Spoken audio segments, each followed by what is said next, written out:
ಮಾಡಬೇಕು ಅಂತ ಹೇಳ್ತಾ ಇದ್ದಾರೆ. ಅದೇ ಸಂದರ್ಭದಲ್ಲಿ ಈ ಹೊರಗುತ್ತಿಗೆ ಪದ್ಧತಿ ಕರ್ನಾಟಕದಲ್ಲಿ ಸುಮಾರು 1 ಲಕ್ಷ ರೂಪಾಯಿ ಉದ್ಯೋಗ ಇಲ್ಲ ಸರ್ ಅಂತಂದು ಹೊರ ಕಳಿಸಿದ್ರು ಸರ್. ಎಲ್ಲವನ್ನು ಸಂಪೂರ್ಣ ಮಾಡಿಕೊಡಿ. ನಾನು ಇವತ್ತೇ ಆದೇಶ ಮಾಡ್ತೀನಿ, ಗಂಭೀರವಾಗಿ ಹೇಳಿ ನಾನು ಸ್ವೀಕರಿಸ್ತೇನೆ.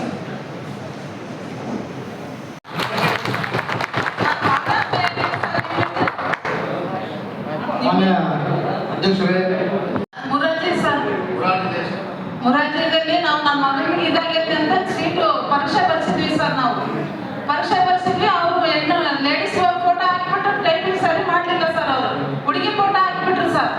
ನನ್ನ ಮಗನೇ ಫಲಾನುಭವಿ ಹೆಸರು ಮತ್ತು ಅವರ ಜಾತಿ ಸೇಮ್ ಒಂದೇ ಕ್ಯಾಸ್ಟ್ ಆಗಿದ್ದರಿಂದ ಅದನ್ನ ಬದಿ ಒತ್ತಿ ಅವರು ಇಲ್ಲಿಂದ ಹೊರತಾಗಿದ್ದಾರೆ. ಸೊ ಹಾಗಾಗಿ ಇದನ್ನ ತಾವುಗಳು ದಯವಿಟ್ಟು ಸೂಕ್ಷ್ಮವಾಗಿ ಪರಿಗಣಿಸಿ ಅವರ ವಿರುದ್ಧ ಕ್ರಮ ಜರುಗಿಸಬೇಕು ಅಂತೇಳಿ.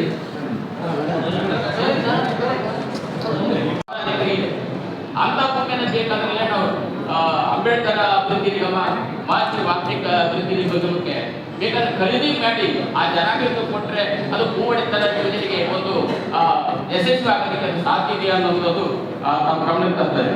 ಮಕ್ಕಳು ಈಗ 2017 ಹೊಸಪೇಟೆ ನಗರಕ್ಕೆ ಸಂಬಂಧಪಟ್ಟಂಗೆ ಸುಮಾರು 20,000 ಜನ ಅರ್ಜಿಗಳಾಗಿದ್ದಾರೆ. ಮನೆ ನಿವೇಶನಕ್ಕೆ ಸಂಬಂಧಪಟ್ಟಕ್ಕೆ 20,000 ಅರ್ಜಿಗಳಾಗಿದ್ದಾರೆ.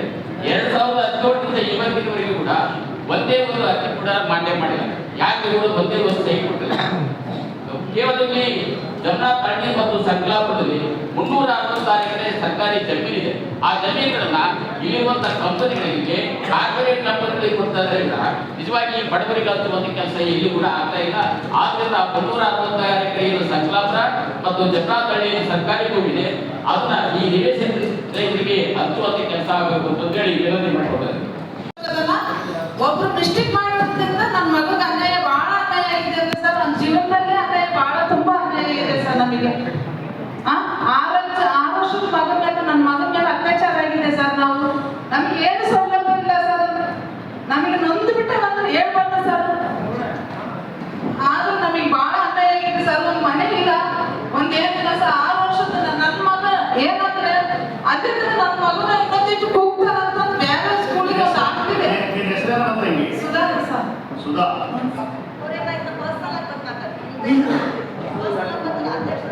ಇಲ್ಲಿ ಪರವಾಗಿಲ್ಲ. ನೀವು ಅರ್ಜಿ ಮುಖೇನ ಅರ್ಜಿ ತಂದಿದ್ರೆ ಬರ್ತೇನೆ ಸರ್. ಅರ್ಜಿ ತಂದಿದ್ರೆ ಬರೆದು ಬಿಡಿ. ಇವಾಗ ಅರ್ಜಿ ತಂದು ನನಗೆ ಕೊಡಿ. ಅದಲ್ದ್ರೆ ಮತ್ತೆ ಬೇರೆ ವಿಚಾರ ಅಂತ ಹೇಳಿ ಸರ್. ನಮಗೆ ಏನು ಒಂದು ಮನೆ ಇಲ್ಲ, ಏನಿಲ್ಲ ಸರ್. ಶೌಚಾಲಯ ಇಲ್ಲಿ ಒಂದು ಪಂಚಾಯತಿ ಒಳಗೆ ಹೋದಂದ್ರ ಇಲ್ಲ ಕಡೆಯಮ್ಮ ಬರ್ತಾವ ಅಂತಂದ್ರೆ ನಾವು ದುಡ್ಡು ಕೊಡ್ಬೇಕು ಸರ್. ನಾವೇ ಈಗ ಇನ್ನೊಬ್ರು ಒಂಥರ ಕೆಲಸ ಮಾಡಿ ತಿನ್ನಲ್ಲ ಸರ್. ನಾವು ಎಲ್ಲಿಂದ ದುಡ್ಡು ಕೊಡ್ಬೇಕು ಸರ್? ಓದುವುದಕ್ಕೆ ಸೀಟ್ ಇಲ್ಲ.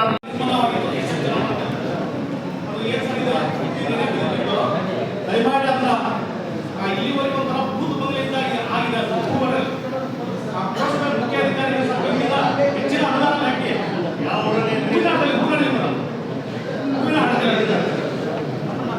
ಪಟ್ಟಣ ನಿರ್ಮಾಣ ಮಾಡಿದೆ.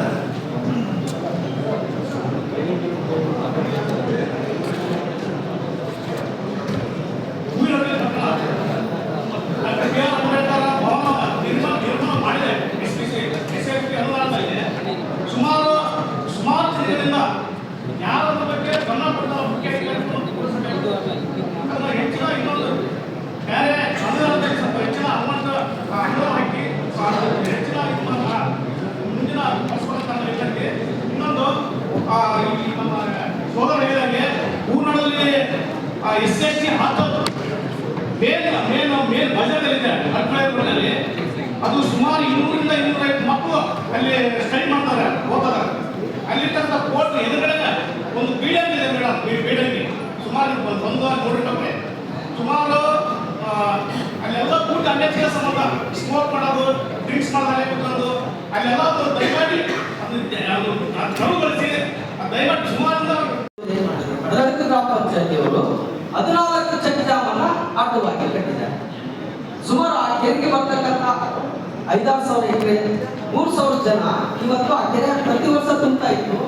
ಪ್ರತಿ 5-6 ವರ್ಷಗಳಿಂದ ತುಂಬ್ತಾ ಇಲ್ಲ. ಅದನ್ನ ನಾವು ಕೇಳಿದ್ವಿ, ಅಲ್ಲಿ ಸ್ಥಳೀಯ ಜನಗಳು ಬಿಡ್ತಾ ಇಲ್ಲ. ದಯವಿಟ್ಟು ಆ ಚೆಕ್ ಡ್ಯಾಮಿಂದ 3,000 ಜನ ಅಮಾಯಕರು ನಾವು ಯಾವುದೇ ಮುಂದಿನ ಮಾಡದೆ ಗದ್ದೆಯನ್ನು ಮಾಡದೆ ಸಾಯ್ತಾ ಇದ್ದೀವಿ. ನಾವು ದಯವಿಟ್ಟು ಸಣ್ಣ ನೀರಾವರಿ ಇಲಾಖೆಯವರಿಗೆ ಮತ್ತು ಮಾನ್ಯ ತಹಸೀಲ್ದಾರ್ ಅವರಿಗೆ ದಯವಿಟ್ಟು ಮಾನ್ಯ ಜಿಲ್ಲಾಧಿಕಾರಿ ಮೇಡಮ್ ಅವರು ಇದನ್ನ ಅತಿ ಶೀಘ್ರದಲ್ಲಿ ಸೂಕ್ತವಾದ ಕ್ರಮವನ್ನು ತೆಗೆದುಕೊಳ್ಬೇಕಂತ ತಮ್ಮ ಊರಿನ ಪರವಾಗಿ ತಮ್ಮಲ್ಲಿ ಸವಿನಯ ಪ್ರಾರ್ಥನೆ ಮಾಡ್ಕೊಳ್ತಿದ್ದೀನಿ ಮೇಡಮ್, ದಯವಿಟ್ಟು.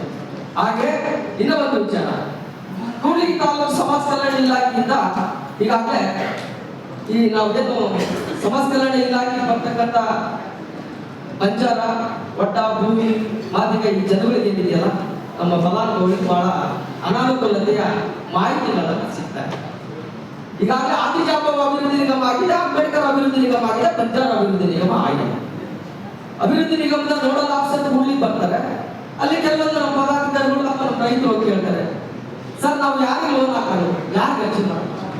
ಅಲ್ಲಿ ನಮ್ಮ ಸಮಾಜ ಕಲ್ಯಾಣ ಅಧಿಕಾರಿಗಳು ಏನ್ ಮಾಡ್ತಾ ಇದ್ದಾರೆ ಅಂದ್ರೆ, ಇಲ್ಲ ಬಳ್ಳಾರಿ ವಿಜಯನಗರ ಜೈಂಟಿ ಇರೋದ್ರಿಂದ ಒಬ್ಬರೇ ನೋಡಲ್ ಆಫೀಸರ್, ಅವರು ಗುರುವಾರ ಬರ್ತಾರೆ, ಇಲ್ಲ ಬುಧವಾರ ಬರ್ತಾರೆ, ತಿಂಗಳಿಗೆ 2 ಸಾರಿ ಒಮ್ಮೆ ಬರ್ತಾರೆ. ಅಷ್ಟಕ್ಕೆ ಇಲ್ಲ ಆನ್ಲೈನ್. ನಾನು ಛಲವಾದಿ ಮಹಿಳಾ ಜಿಲ್ಲಾಧ್ಯಕ್ಷ ಆಗಿದ್ದೀನಿ.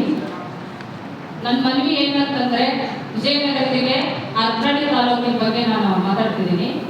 ಅರ್ಕಳ್ಳಿ 12ನೇ ವಾರ್ಡು, ಅಲ್ಲಿ ಇರ್ತಕ್ಕಂಥ ಸುಮಾರು ಒಂದು 12 ಮನೆಗಳಿಗೆ ಇವತ್ತಿನವರೆಗೂ ದಾಖಲಾತಿಗಳಿಲ್ಲ. ಹಿಂದೆ ಮಳೆ ಬಂದ್ರೆ ಅದು ಕೆರೆಗೆ ಸೇರಿದೆ ಅಂತ ಹೇಳ್ತಾರೆ. ಆ ಕೆರೆ ನೀರೆಲ್ಲ ಬಂದ್ರೆ ಸೀದಾ ಮನೆ ಒಳಗಡೆ ಹೋಗ್ತಾರೆ, ಇಡೀ ದಿನ ರಾತ್ರಿ ನಿದ್ದೆ ಮಾಡದೆ ಹಾಗೆ ಕುಂತಿರ್ತಾರೆ. 2 ಮನೆಗಳಿಗೆ ಮಾತ್ರ ಗಂಡು ಮಕ್ಕಳಿದ್ದಾರೆ, ಮಿಕ್ಕಿದ ಎಲ್ಲಾ ಮನೆಗಳಿಗೂ ವಿಧವೆ ಇರೋರು 10 ಜನರಲ್ಲಿ 10 ಮನೆಗಳಲ್ಲಿ.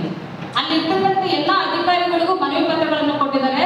ಲಾಸ್ಟ್ ಟೈಮು ನಾನೇ ಹೋಗಿ MLA ಅವರಿಗೆ ಮನವಿ ಪತ್ರಗಳನ್ನು ಕೊಡಿಸಿ ಬಂದಿದ್ದೆ, ಮಹಿಳೆಯರನ್ನೆಲ್ಲ ಕರ್ಕೊಂಡೋಗಿ. ಆದ್ರೆ ಯಾವುದೇ ರೀತಿ ರಿಪ್ಲೈ ಬಂದಿಲ್ಲ. ಆಯ್ತು ನೋಡೋಣ, ಮಾತಾಡ್ತೀನಿ, ಜಿಲ್ಲಾಧಿಕಾರಿಗಳಿಗೆ ವಿಷಯ ತಿಳಿಸ್ತೀವಿ, ಹಾಗೆ ಹೀಗೆ ಅಂತ ಹೇಳ್ತಾರೆ. ಯಾವುದೇ ರೀತಿ ಅವ್ರಿಗೆ ಸಜೆಸ್ಟ್ ಇಲ್ಲಿವರೆಗೂ ಕೊಟ್ಟಿಲ್ಲ.